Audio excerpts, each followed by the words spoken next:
उमेश पाल के घर में धमाका, धुआं देख डरे परिवार वाले, 3 लोगों से पूछताछ जारी, पुलिस ने बताया सच। नमस्कार, कैपिटल टीवी में आपका स्वागत है और मैं आपके साथ प्रिया बिष्ट।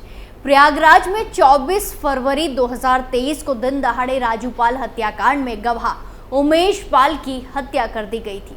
उमेश पाल जब अपने घर से जा रहे थे तब गली के बाहर कार से निकलते वक्त उन पर शूटरों ने फायरिंग कर दी थी। इस दौरान बम भी फेंके गए थे। इस हमले में उमेश पाल और उनके 2 गनर्स की मौत हो गई थी। यूपी को दहला देने वाला उमेश पाल हत्याकांड पुलिस के सामने आज भी एक चुनौती बनकर खड़ा है। इसी बीच फिर से उमेश पाल के घर के बाहर धमाके की खबर सामने आई। घर के अंदर धुआं पहुंचने से सभी घर वाले घबरा गए। वहीं पुलिस ने जांच पड़ताल के बाद खुलासा किया है। तो आज बात होगी धमाके की, बात होगी खुलासे की। तो चलिए शुरू करते हैं।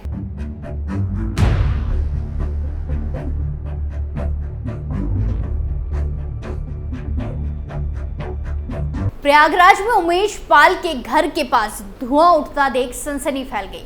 उमेश पाल के जिस घर के पास ये धुआं उठ रहा था उसमें उनकी मां और पत्नी रहती है। ये घर सुलेम सराय इलाके में है। कहा गया कि होली का दिन होने के कारण मंगलवार शाम उमेश पाल की पत्नी जया पाल के साथ साथ परिवार के सभी सदस्य घर के अंदर थे। मकान में सुरक्षा कर्मी भी तैनात थे। इसी बीच उनके मकान के पीछे अचानक धमाका हुआ। इसी परिवार के लोगों में खलबली मच गई। वो डर गए। वो कमरे से बाहर निकलते तो देखा कि धुआं घर के भीतर आ रहा है, अंदर आ रहा है। आशंका जताई गई कि किसी ने उनके घर में बम से हमला करने की कोशिश की है। पुलिस ने 3 लोगों को दबोचा, हिरासत में लेकर पूछताछ। पुलिस मामले की जांच पड़ताल में जुट गई है। पुलिस ने कुछ लोगों को हिरासत में लिया है। बता दें कि पिछले साल इसी घर के बाहर कार से उतरते समय उमेश पाल की हत्या कर दी गई थी। साथ में उनके 2 सरकारी गनर्स को भी हत्या कर मौत के घाट उतार दिया था। तीनों हत्याओं का आरोप अतीक अहमद के गुर्गों पर लगा था। हत्याकांड के बाद से उमेश पाल के घर पर पुलिस फोर्स तैनात है। वहीं उमेश पाल के घर पर बमबाजी को पुलिस ने महज अफवाह बता दिया है। पुलिस ने बमबाजी के किसी भी घटना से इनकार किया है। बताया जा रहा है कि उमेश पाल के घर के पास खाली पड़ी जमीन पर कूड़े के ढेर में आग लगी थी। उसी से धुआं फैला था। उसी धुएं को लोग बमबाजी की बात बता रहे हैं। जहां मामले की जानकारी देते हुए प्रयागराज के डीसीपी दीपक ने बताया कि मंगलवार को उमेश पाल के भतीजे रोहित पाल ने धूमनगंज थाने में फोन कर सूचना दी कि उमेश पाल के घर में पीछे की तरफ जहां पर पशु बांधते हैं वहां पर तेज धुआं उठ रहा है और कूड़े में आग लग गई है। सूचना मिलते ही थाने की पुलिस फोर्स मौके पर पहुंची। साथ में एसीपी धूमनगंज भी मौके पर गए। एसीपी धूमनगंज द्वारा जब जांच की गई तो उसमें ये सामने निकल कर आया कि कूड़े में किसी ने ज्वलनशील पदार्थ डाला है। उमेश पाल के परिजनों द्वारा पड़ोसी संजय पटेल और उसके अन्य साथियों पर शक जाहिर किया गया। मामले की गंभीरता को देखते हुए संजय पटेल और उसके अन्य 2 साथियों को हिरासत में लिया गया है। मामले में वादी पक्ष से तहरीर लेकर पुलिस आगे की कार्रवाई कर रही है। इधर उमेश पाल की पत्नी जयापाल का कहना है कि कुछ लोग हैं जो होली पर दिवाली मनाना चाहते हैं। इन लोगों से उनकी जान को खतरा है। घटना का सीसीटीवी फुटेज भी सामने आया है। जयापाल धूमनगंज थाने में अपने 3 नामजद पड़ोसियों संजय पटेल, अजय पटेल, रवि पटेल और 2 अज्ञात के नाम FIR दर्ज कराने गई। परिवार ने लगाए गंभीर आरोप। घटनास्थल का सीसीटीवी आया सामने। पुलिस ने तीनों लोगों को गिरफ्तार कर लिया है। FIR में कहा गया है कि ये तीनों पड़ोसी लगातार घर की रेकी कर रहे थे। इन लोगों से उनकी जान को खतरा है। उनका कहना है कि आरोपी लगातार जान से मारने की धमकी भी देते हैं। परिजनों ने घटनास्थल का एक सीसीटीवी भी जारी किया है जिसमें अचानक से धुआं का गुबार उठता हुआ दिखाई दे रहा है। परिवार वालों का आरोप है कि किसी ने देसी बम से हमला किया है। हालांकि मामले की छानबीन के बाद पुलिस ने कूड़े के ढेर में लगी आग का धुआं उठने का शक जताया है। आरोप है कि यह हमला उमेश पाल के घर के पिछले हिस्से में स्थित गौशाला पर किया गया है। सामने आए सीसीटीवी में गाय का बछड़ा भी नजर आ रहा है। इस मकान में उमेश पाल की पत्नी, मां और परिवार के दूसरे सदस्य रहते हैं। पुलिस आसपास के सीसीटीवी खंगाल रही है। पुलिस मामले की छानबीन में जुटी है। वहीं मामले में पुलिस सभी एंगल को ध्यान में रखते हुए जांच कर रही है। वहीं इस पूरे मामले में एसीपी वरुण कुमार का कहना है कि कुछ लड़कों ने विवाद के बाद पटाखा फोड़ा था जिसमें से 3 को पकड़कर पूछताछ की जा रही है। तहरीर के आधार पर मुकदमा दर्ज कर जांच की जा रही है। वहीं आपकी जानकारी के लिए बता दें कि उमेश पाल की हत्या के बाद से ही उनके घर पर सुरक्षा के पुख्ता इंतजाम किए गए हैं। पुलिसकर्मी 24 घंटे उनकी घर की निगरानी करते हैं। घर के चारों तरफ सीसीटीवी कैमरे लगे हैं। 1 साल पहले उमेश पाल की हत्या, फिर धमाके से दहला परिवार। वहीं आपको बता दें कि 24 फरवरी 2023 को प्रयागराज का धूमनगंज इलाका बमबाजी और गोलीबारी से गूंज उठा था। इसी दिन राजू पाल हत्याकांड के मुख्य गवाह उमेश पाल की घर के बाहर गोली मारकर हत्या कर दी थी। साथ में उनके 2 सरकारी गनर्स को भी निशाना बनाया गया था, जिसमें उन दोनों की मौत हो गई थी। हत्या को उस समय अंजाम दिया गया जब उमेश पाल कोर्ट से वापस घर लौट रहे थे। जैसे ही उमेश पाल अपने घर के बाहर कार से उतरे, तभी अतीक अहमद के गुर्गों ने उन पर गोली बरसानी शुरू कर दी थी। साथ ही अंदर और बाहर बम भी बरसाए। इस घटना के बाद पूरा प्रयागराज शहर दहल उठा था। प्रयागराज से लेकर लखनऊ तक हत्याकांड को लेकर कोहराम मच गया था।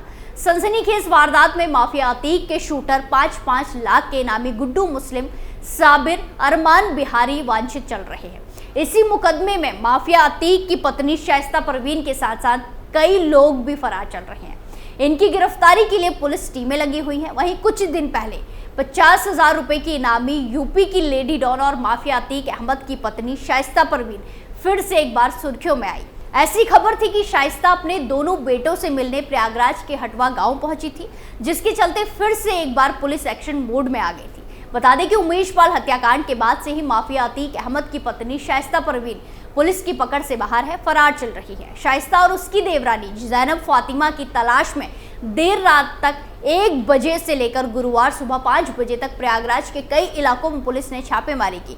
पुलिस को सूचना मिली थी कि अतीक अहमद की पत्नी शाइस्ता और अशरफ की पत्नी ज़ैनब फातिमा दोनों प्रयागराज में हैं, जिसके बाद पुलिस की अलग अलग टीमों ने अतीक के करीबियों के ठिकानों पर सर्च ऑपरेशन चलाया, लेकिन उन्हें वहां कुछ नहीं मिला और खाली हाथ ही पुलिस वापस लौट आई। हर बार की तरह इस बार भी शाइस्ता की लोकेशन तो मिली, मगर शाइस्ता का कोई पता नहीं चला। 1 साल पहले से ज्यादा का समय बीत गया है, लेकिन बुर्के के अंदर छिपी अतीक की पत्नी अब तक पुलिस की गिरफ्त से बाहर है, गिरफ्त में नहीं आ पाई है।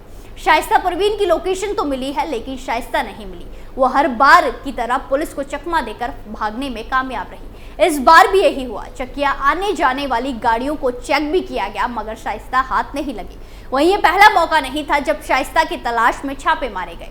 इस लेडी डॉन को पकड़ने के लिए पुलिस उत्तर प्रदेश के कई शहरों में छापे मार चुकी है। गुजरात के अहमदाबाद भी पुलिस गई, महाराष्ट्र में भी दबिश दी गई, हरियाणा में भी छापेमारी की गई, दिल्ली तक टीमें गई, मगर फिर भी पुलिस को शाइस्ता का कोई सुराग नहीं मिला। शाइस्ता को सिर्फ अतीक की पत्नी होने की वजह से टारगेट नहीं किया जा रहा है। दरअसल अतीक के काले कारनामों में शाइस्ता भी उसका बखूबी हाथ देती थी। अतीक की माफिया बेगम पर धोखाधड़ी, जालसाजी और आर्म्स एक्ट के तहत कई सारे मुकदमे दर्ज हैं। उस पर उमेश पाल की हत्या की साजिश रचने का आरोप भी लगा है। अतीक ने साबरमती जेल में उमेश के कत्ल का जो प्लान बनाया था, उसे अंजाम तक पहुंचाने में शाइस्ता परवीन ने अहम रोल निभाया। अब इतना सब कुछ करने के बाद भी शाइस्ता खुली हवा में सांस ले रही है। माना जा रहा है कि अतीक और अशरफ की हत्या के बाद से शाइस्ता ही चोरी छिपे उसके बिजनेस को चला रही। हत्याकांड के बाद शाइस्ता अतीक के जनाजे में भी नहीं पहुंची थी।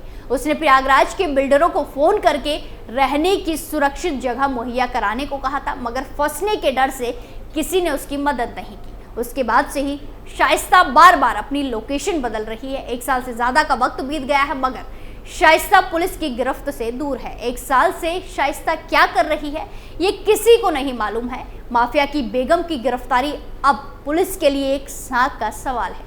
यही वजह है कि शाइस्ता को पकड़ने के लिए आए दिन छापेमारी होती है। वहीं एक बार फिर से उमेश पाल के घर के बाहर धमाके की खबर सामने आई है, जिससे कई सारे सवाल उठ रहे हैं। स्पेशल स्टोरी में आज के लिए इतना ही। फिर पेश होंगे नए मुद्दे के साथ। बाकी तमाम खबरों के लिए देखते रहिए कैपिटल टीवी उत्तर प्रदेश। नमस्कार।